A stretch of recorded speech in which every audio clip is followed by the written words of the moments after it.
Kaya tuloy, nahihirapan ng maraming tao. Ngayon, sa araw ng wedding, kung gabi man yung wedding, umuulan sa umaga, hirap na hirap ang loob. Pati yung mga waiter, hindi malaman, ipapasok ba o ilalabas ang handaan. Ang gulo. Kaya sabi, simplify. You want peace? Simplify. Simpleng damit. Yung iba, sobrang garbo ng mga damit. 5 yarda ang belo ng bride. Hindi na tuloy makalakad dahil sumabit na sa lahat ng silya, sumabit na sa carpet, nakaladkad na niya yung buong mundo. So, ang hirap kasi masyadong maraming kaartehan.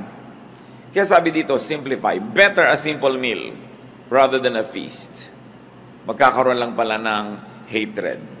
Kayo na ang bahala mag-translate sa buhay niyo mga kapatid kung ano yung simple at alin yung magarbo. At alam nyo, nakakapagpagulo. Kahit sa andaan ko minsan, when you want a perfect na hain in more opulent homes, makikita mo kung paano nai-stress yung lady of the house na nakaupo with the guest kung yung mga katulong hindi marunong mag-serve. O nagkakamali, anong kutsarang inilagay dito, anong tinidor, saan inilagay si baso, nandidila talaga yung donya at kung pwede lang niyang kainin ng palihim yung katulong niya kasi yung reputasyon niya ang nakataya. So relax, gawin mo na lamang na hindi na sit down dinner, gawin mong buffet. Di ang simple-simple, hindi ka pa sobrang napagod. At kung wala ng pagkain, wala na, di titigil na tayong kumain. Hindi yung sobra mong gusto magpa-impress, sobra mong gustong malaki yung statement, ang laki tuloy ng nakataya. At pag malaki nakataya, malaki yung pwedeng matalo. At pag malaki yung pwedeng matalo, stressed ka sa buhay. It's better to simplify. When people try to be more beautiful than they really are, when people try to stand taller than what they really are, they have to work hard so much at hiding the truth. Hindi tuloy sila nakakapahinga. Mabuting simple, mas mabuti yung inaamin mo na lang yung totoo ka as much as possible. Siyempre, hindi ka naman pwedeng 100% na totoo. Diba? Meron ka namang ini-improve, which is normal.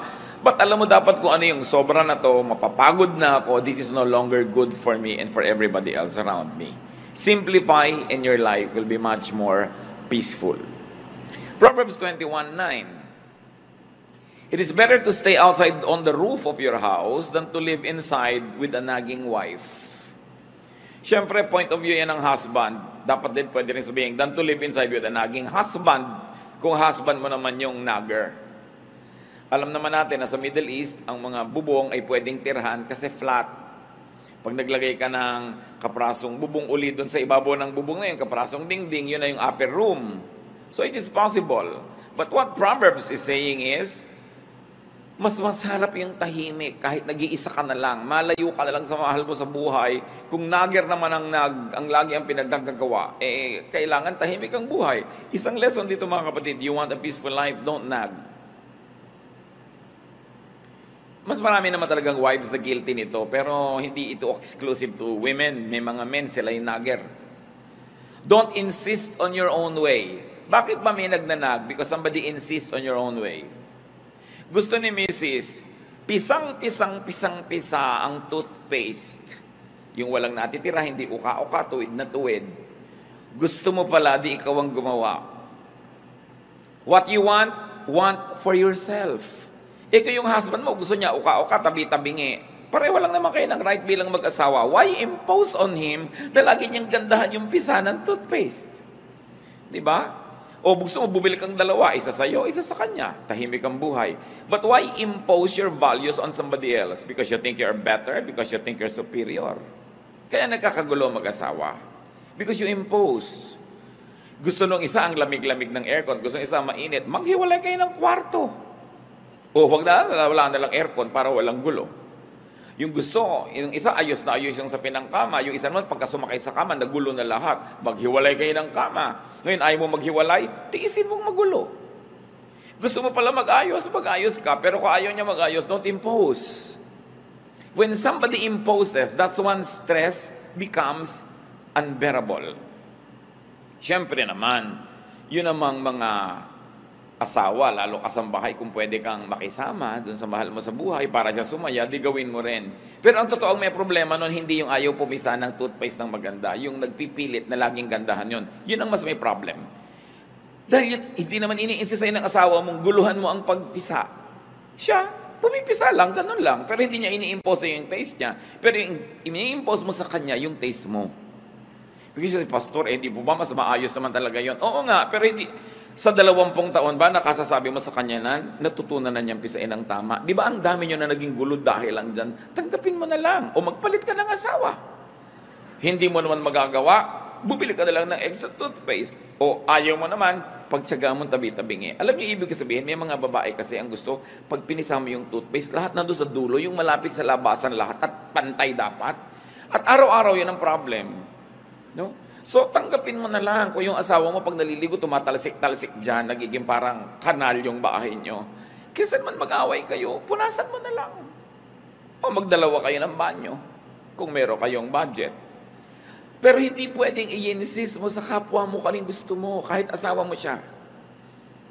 We were created as individuals with individuation.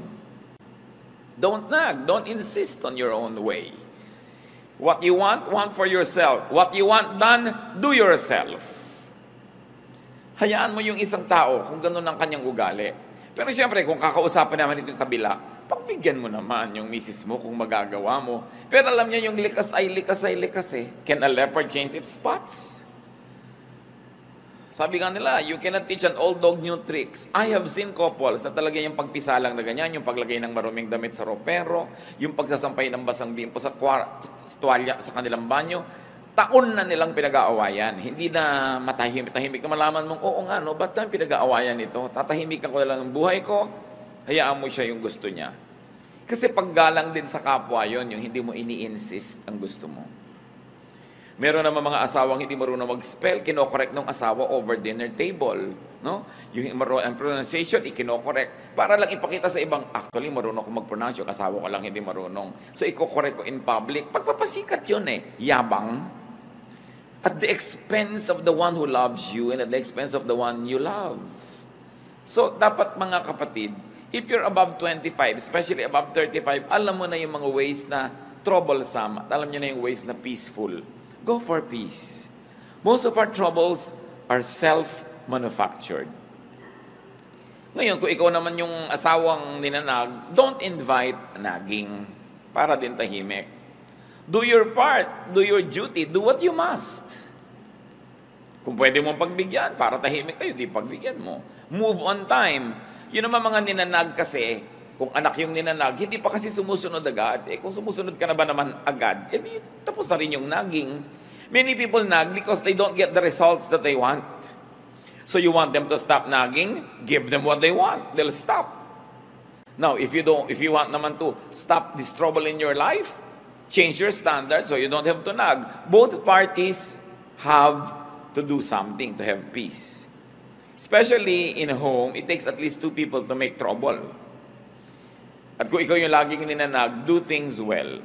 Lalo yung mga anak, may karapatan naman ng mga magulang yung inag kayo because ninuhubog kayo sa tamang ugali. Tsaka siyempre sila yung may authority sa bahay So, kailangan ka mag-conform sa ganong authority. But family members, stay away from vexations. Kung ikaw yung may tendency to nag, check yourself and nag less. Change your standards. Value peace in the home more than your sense of orderliness or your sense of what should be. Ngayon, kung ikaw naman lagi yung ninanag, pagbigyan mo yun ng nanag para tumigil na rin siya habang kaya mo. Kung ikaw yung lagi na lang pinapaalalahanan, tandaan mo na para hindi ka napapaalalahanan. Mahalaga tahimik.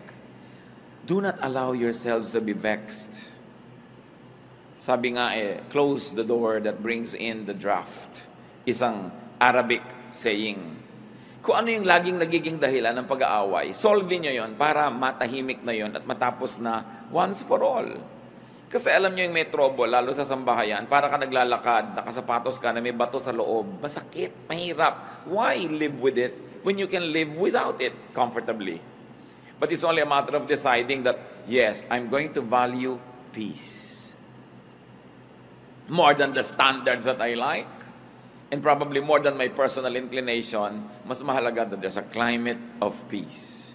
If you have to choose, settle for physical rather than spiritual or emotional discomfort. Meron kang benefit. It will give you more money, It will make your life more comfortable, it will give you more things, pero alam mo, dadalahin ang konsyensya mo, mababagabag ka, mahihirapan ang loob mo, mas pahalagahan mo, kapatid, yung kalooban mo. Nothing outside the body can compensate for something that is sick inside it, lalo kung espiritu o puso. So magbigay na, maglingkod, para ka na lang matahimik. Kaya i-insist mo lagi, this is my right, this is my right. Pero lagi naman kayo nag-aaway, sige na nga. Doon sa mga agaw-agawan ng mga magkakapatid sa mana, dapat pantay-pantay, eksaktong-eksakto. Pero sa pagpapa-eksakto mo, sobrang nagiging gulo dahil meron talaga mahilig mang lamang. O kung hindi mo ikakamatay, ibigay mo na ng tahimik ang mundo. Lalo't alam mo na talaga makikipagpatayan siya, makuha lang niya yun. Ba't ka naman makikipagpatayan? Ibigay mo na lang. Lalo't hindi mo naman ikamamatay na ibigay yun para kayo tahimik. Alam niyo yung gulo, mga kapatid, expensive. You say, pagka naman ibinigay ko, mawawalan ako ng ganitong halaga. Pero ang bagkanong nawawala sa iyo na tumataas ang presyon ng dugo mo, nagkaka-stress ka, tumataas ang blood sugar mo, naapektuhan ang iyong kidney, naapektuhan ang iyong desisyon, naapektuhan ang itsura mo, yung mukha mo. May cost yun, hidden cost. Most of the time, we pay for those costs without knowing it. Na mas nalulugi tayo sa pagpipilit nating maging dapat makatuwiran, dapat yung right ko, dapat yung duty niya, dapat ganyan. Pero kahahanap mo nun, lalo tayo na maibigay sa'yo, gumugulong buhay mo, gumugulo din yung iba. Ang mahalaga, tahimik. Kaya ang sabi ng Panginoon sa Matthew 5:41-42, if a soldier forces you to carry his pack 1 mile, carry it 2 miles. When people ask you for something, give it to them. When they want to borrow money, lend it to them. Ang kahulugan lang nito, kung alin yung makakapagbigay sa inang kapayapaan, kahit merong konting cost, pahalagahan mo yung kapayapaan. Nung araw po, yung mga Roman soldiers, they could force any citizen of the countries that they conquer to carry their pack for 1 mile. So pag kami mga nagmamarch na Roman soldiers, gusto niya ipadala yung gamit niya sa'yo, pwede niya talagang hingin yon, 1 mile. Duty mo yon dahil citizen ka nung empire na yon. Pero sabi nga, pinipilit ka magdala ng 1 mile, gawin mo pang 2. Kung yun na ikakatahimik ng buhay mo. Kesa pagpipilit mo na ayoko, pero gumulo naman ang buhay mo, dalin mo na nakapag-exercise ka pa. Yung may umuutang sa'yo, tago ka ng tago, dumadaan ka pa sa bintana, halos magkahulog-hulog ka, nagkakasinusunungaling ka sa pagtatago, may ipapautang ka naman, pautangin mo na nang umalis na. Tahimik ka na, kesa ayaw umalis sa tapat ng bahay mo. Ang sinasabi lang ng Panginoon dito, maraming bagay na may halaga, hindi lang pera ang mahalaga. So kung yung pagpaparaya, yung pagbibigay, yun ang makakapagpatahimik sa buhay mo, yun na lang ang pahalagahan mo. Marami magsasabi, hindi yata dapat, hindi dapat. But look at your life kung tahimik kayo. Kung payapa kayo. Kahit naman ayaw mong pumayag, pinipilit ka pa rin nila eh. Kahit tumatanggi ka, nandyan pa rin hanggang hindi nila nakukuha yung gusto nila. So it's up for you to decide, which is more important to me at this point. Matahimik ako at mawala siya sa harap ko, o ipagpilitan ko na ayaw ko magbigay sa kanya. Another way, of course, to peace is to do your duty.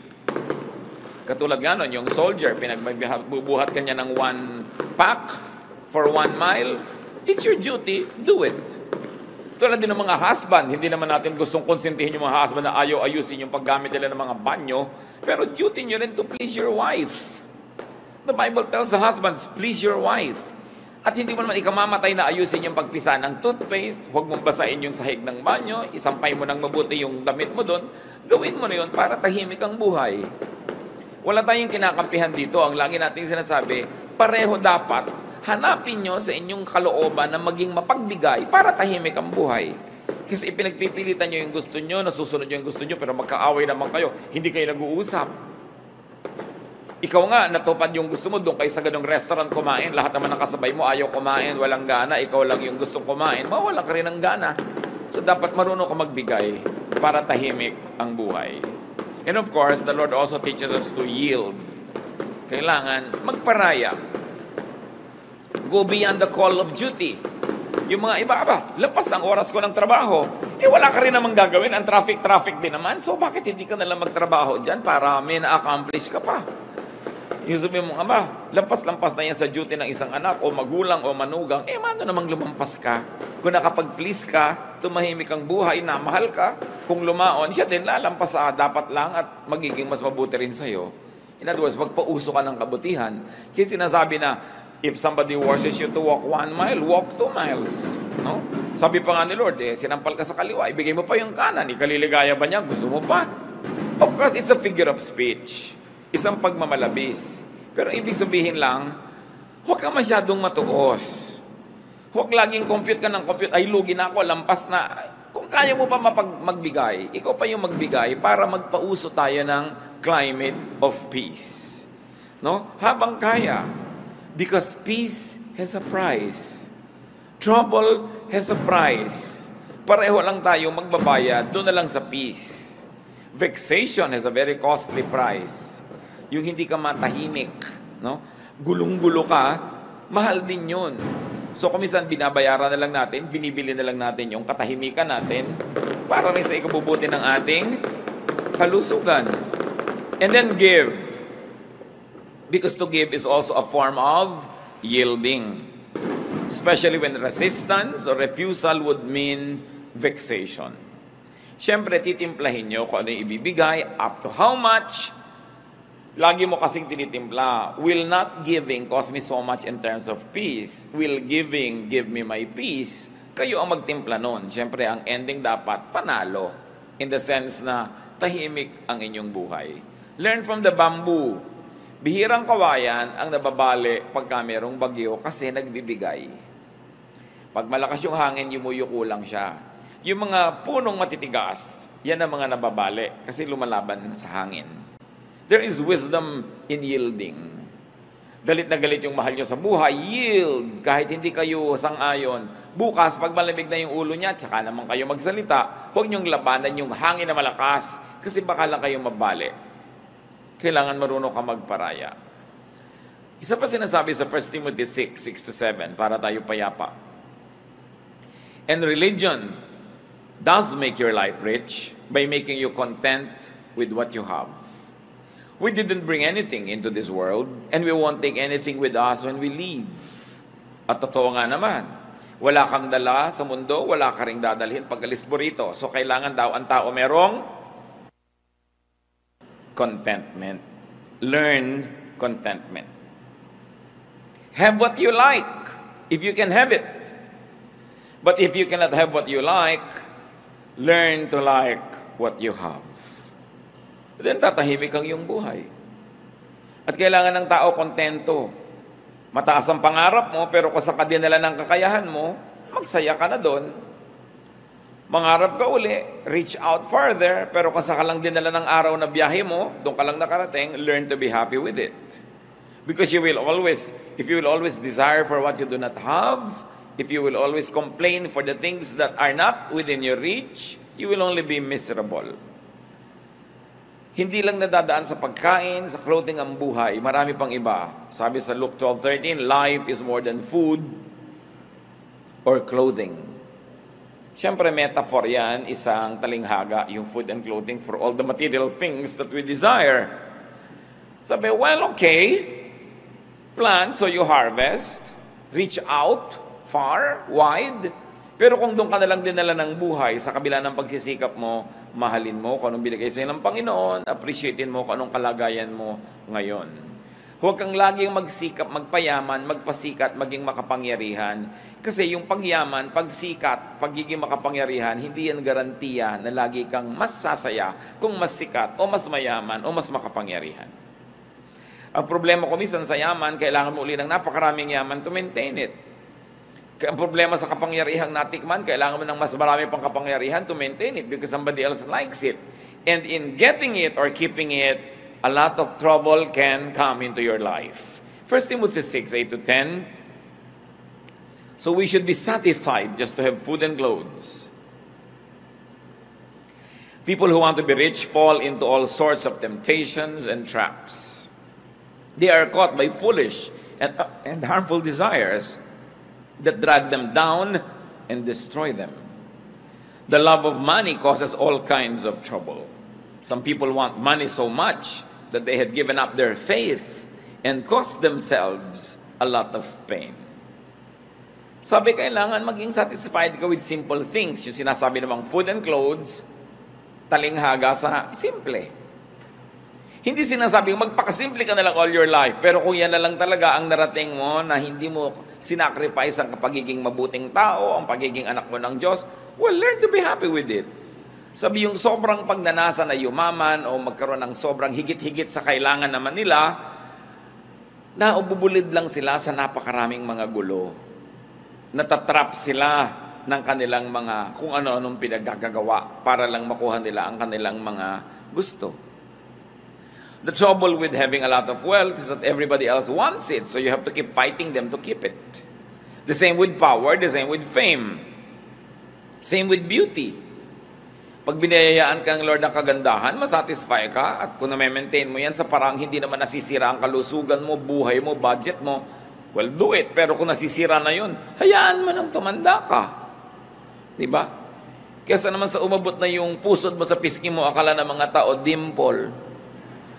Yung pala talaga namang sobrang operasyon na pinagkakagawa mo, tanggapin mo na umiidad ka. Tahimik naman yung buhay mo kasi hindi yung natatakot ka, baka kung ano yung pinaglalagay mo sa katawan mo, tapos ngayon tumatabingi na siya, nagkakaliko-liko na siya.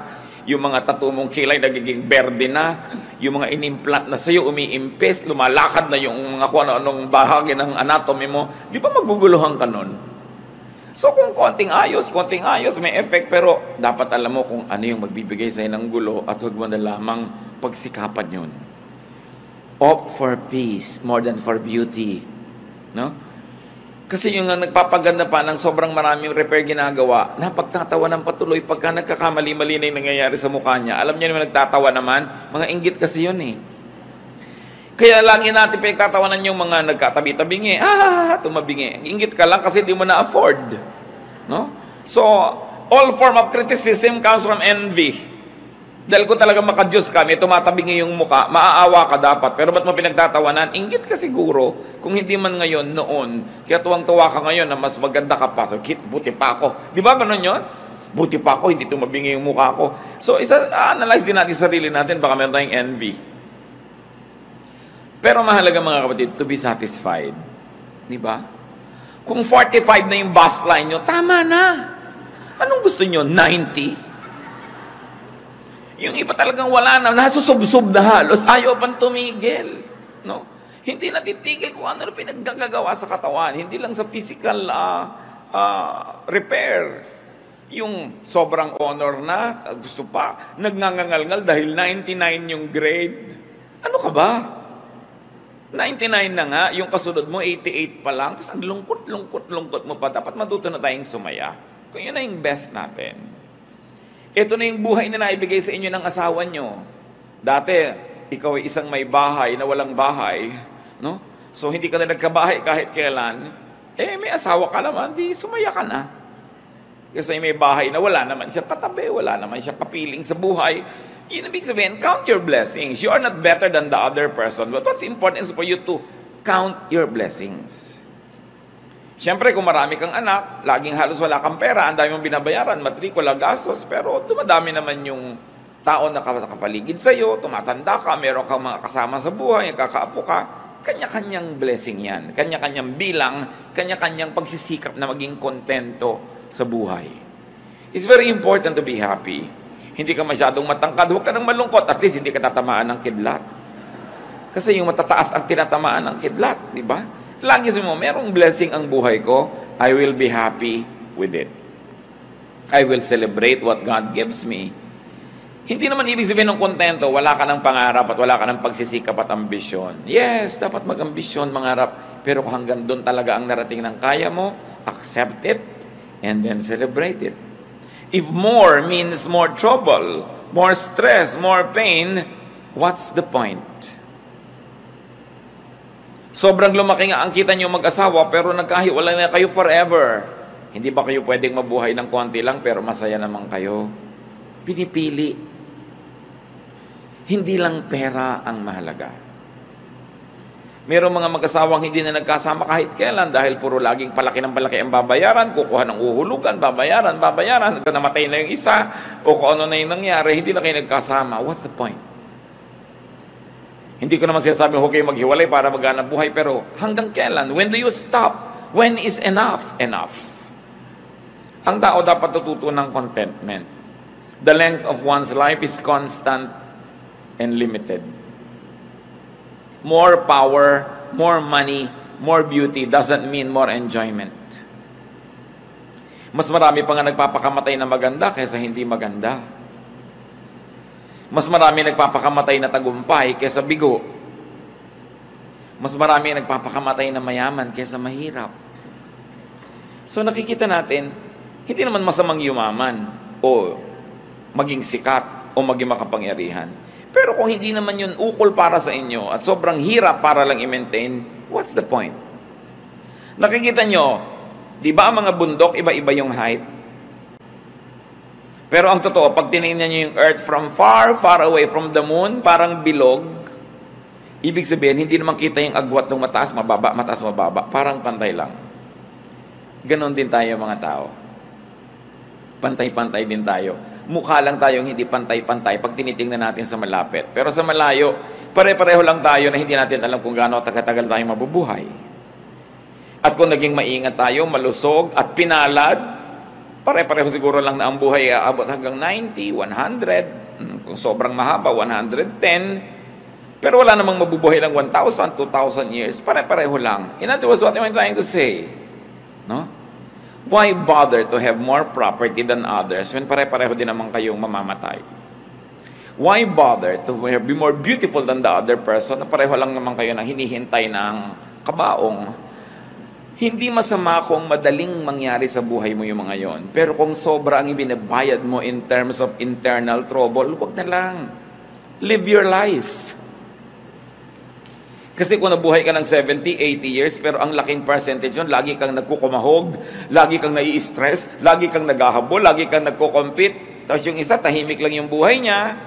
Kumikita ka halimbawa ng times 100 ng income niya, pero mas marami siyang katahimikan, mas marami siyang tawa sa buhay, mas marami siyang oras sa maglibang, magsaya kasama ng mga kamag-anak niya, mas marami nga yung pera mo, pero pareho rin naman kayong tig sa 70, 80 years lang eh. Pero ang totoo nun, mas nag-enjoy siya.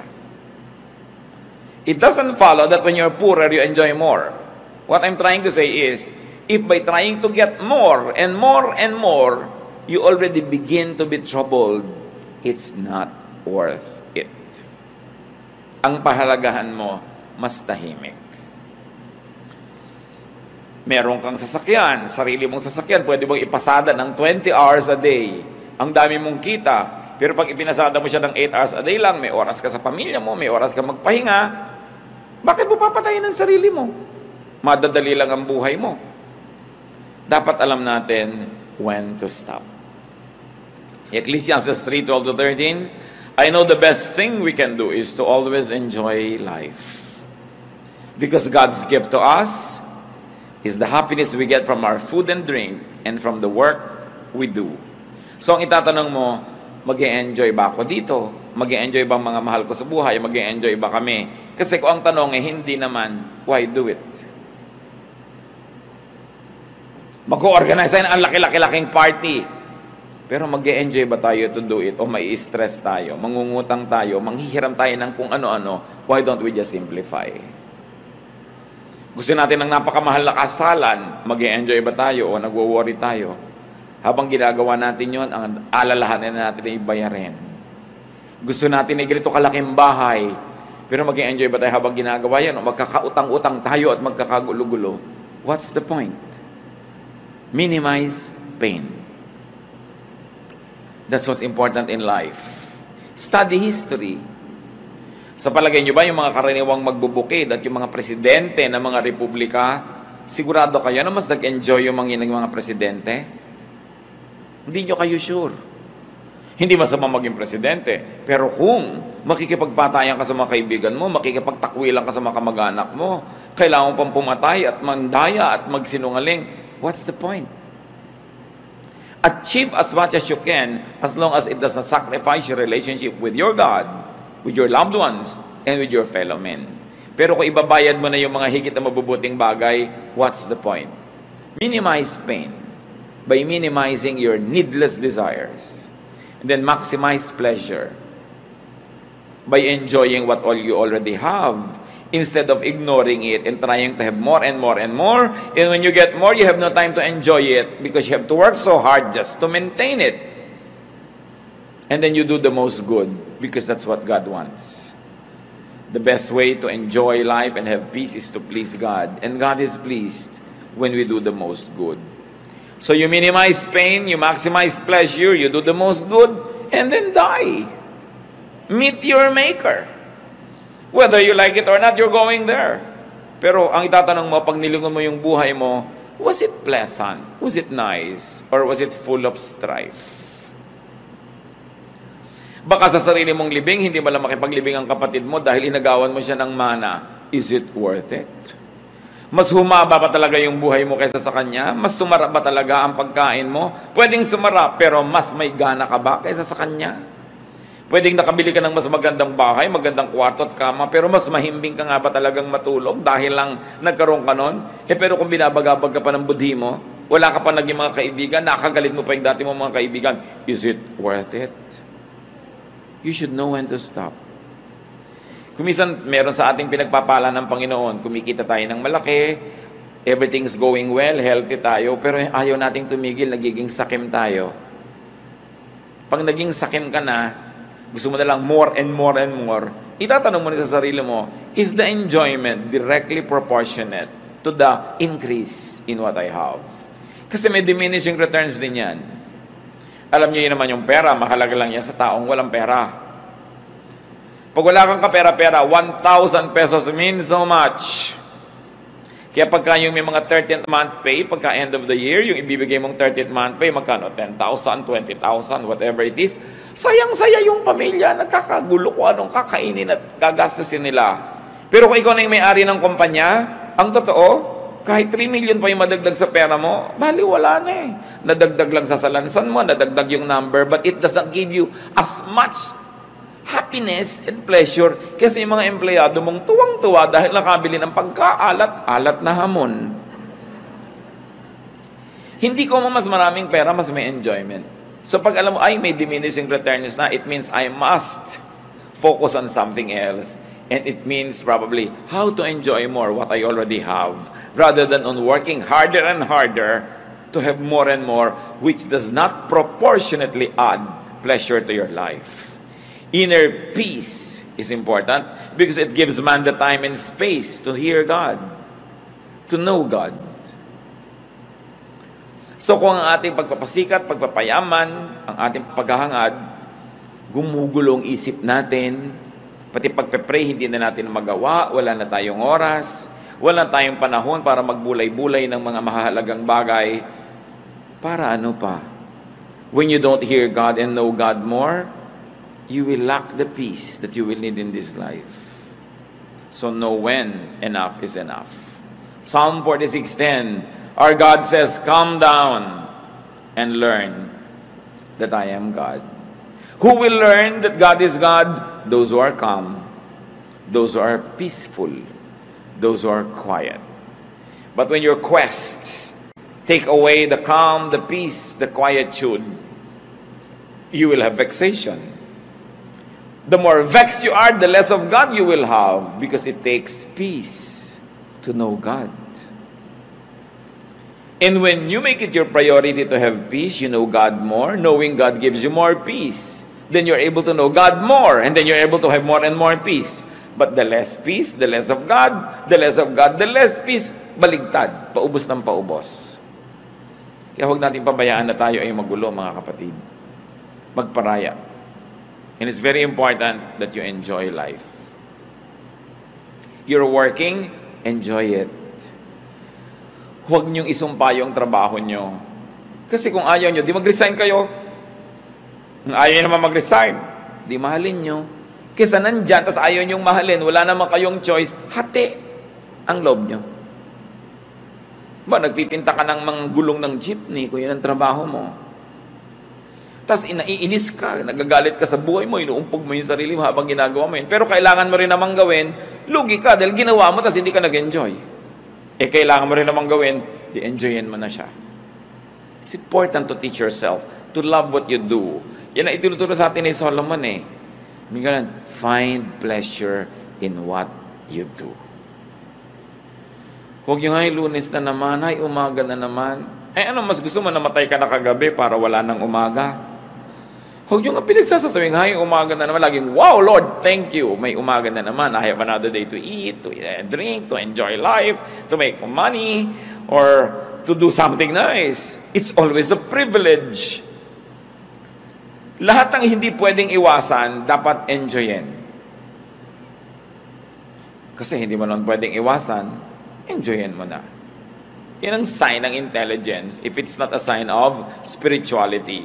But in any case, brothers and sisters, always prioritize your inner peace. Lagi niyong itanong, ano ang effect nito sa inner peace ko? O mga dalaga na mahilig magpakasal sa garden. Alam niyo kung bakit nakakainitan ko yung garden wedding na yan? Kasi ako yung nagkakasal. Nakaka-stress. No?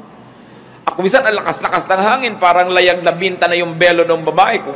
Dalhin kaya ng hangin tong babaeng ito nang malaman niyang hindi tamang dito siya nagpakasal sa ibabaw ng bundok. No?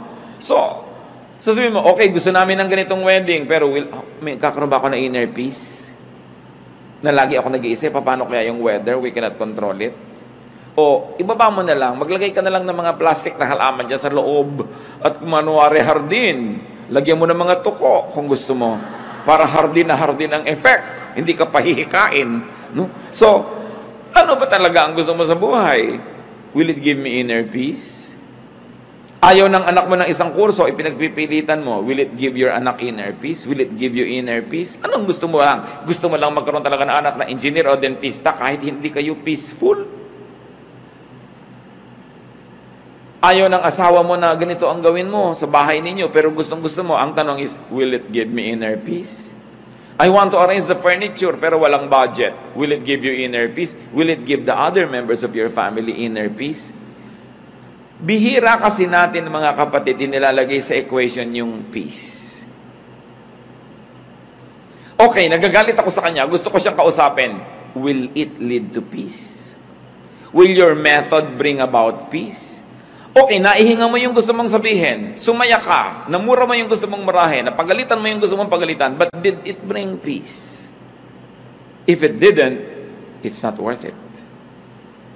Because we, the children of God, are to be called peacemakers.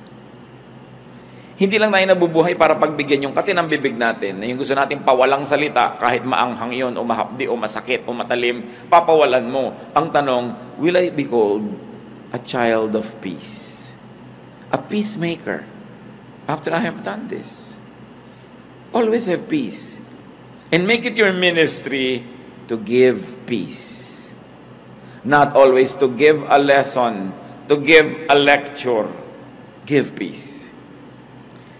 Pag kayo nagbibigay ng kapayapaan sa inyong kapwa, hindi nyo sila kailangan itali sa inyong paligid. Sila na mismo ang magbo-volunteer na susunod-sunod sa inyo, sasama sa inyo, kasi peace ang napapala niya. Pero pag laging gulo ng isip, bagabag, lalayo sa inyo. Gusto nyo ba yun? Bakit ang daming magagandang babae o magagandang lalaki nilalayuan ng asawa? Kasi hindi peaceful ang buhay nila. Merong dating babaeng mahal na mahal si lalaki, pero after 20 years, ayaw na niya, sinusumpa niya, hindi ko na kaya. Sabihin niya, ano hindi niya kaya? Yung gulo ng loob.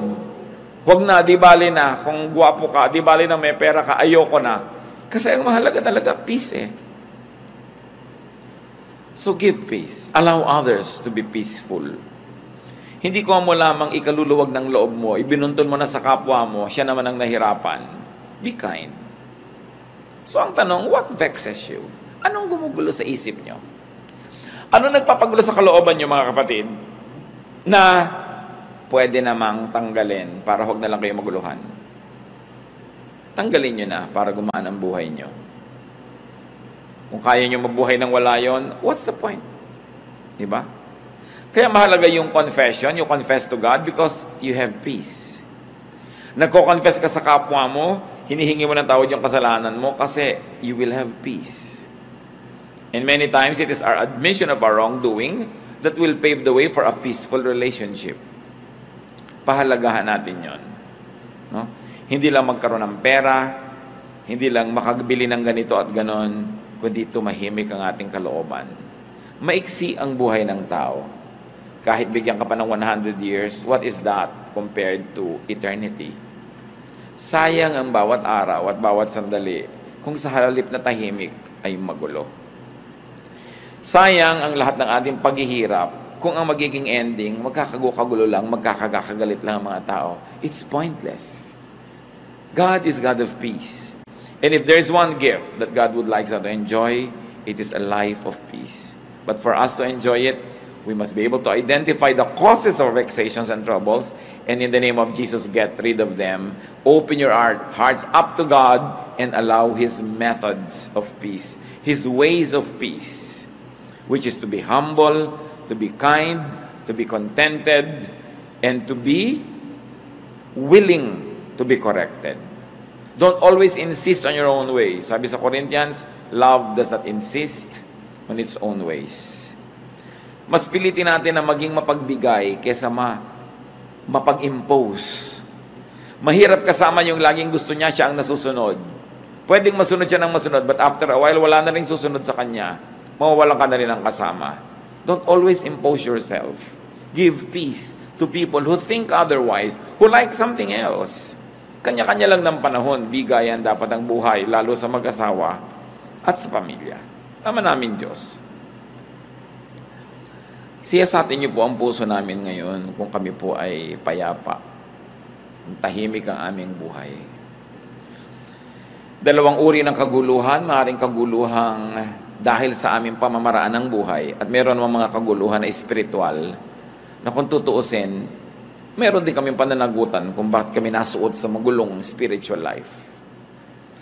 Pakita niyo sa amin ang mga pagkakamali namin para maituwid, Panginoon.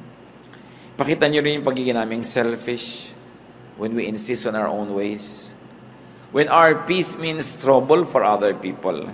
Teach us, Lord, to balance na may bigayan na marunong din kami magparaya para kumisa naman. Sila naman yung payapa. Kahit kami ang magbigay. Sa lahat ng mga pamilya dito, Panginoon, na ngayon ay pinaghaharian ng gulo, kanya-kanya, agawan, awayan, pataasan ang mga pride, kanya-kanyang mga kasakiman. Patawarin niyo kami at ipakita niyo sa amin ang pananagutan namin at nawa maging daan kami, Panginoon, para gamutin niyo ang aming mga pamilya. Bless every family represented here. And through the people that hear your word and obey your word, O God, let your peace come into every family. Even workplaces, even communities and organizations. Pero una ngayon ang hinihiling namin, Panginoon, siyasatin mo ang puso namin at ipakilala mo, ipamukha mo sa amin ang mga pamamaraan, ugali, pag-iisip namin na kalaban ng kapayapaan. Nagbubunga pa ng gulo. Gulo sa aming kalooban, gulo sa aming kapaligiran, gulo sa aming mga relasyon. Teach us your ways, O God.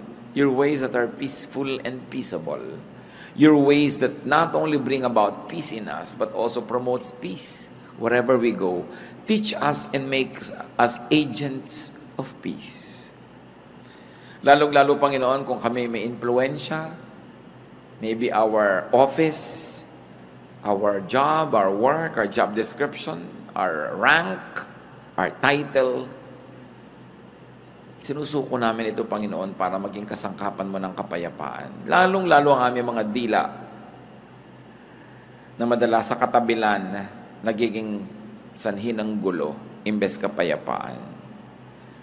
Turuan mo kami, Lord, na pag kami mga kakilala kami na nagkakagalit, huwag kaming kumampi, kundi maging agents of peace.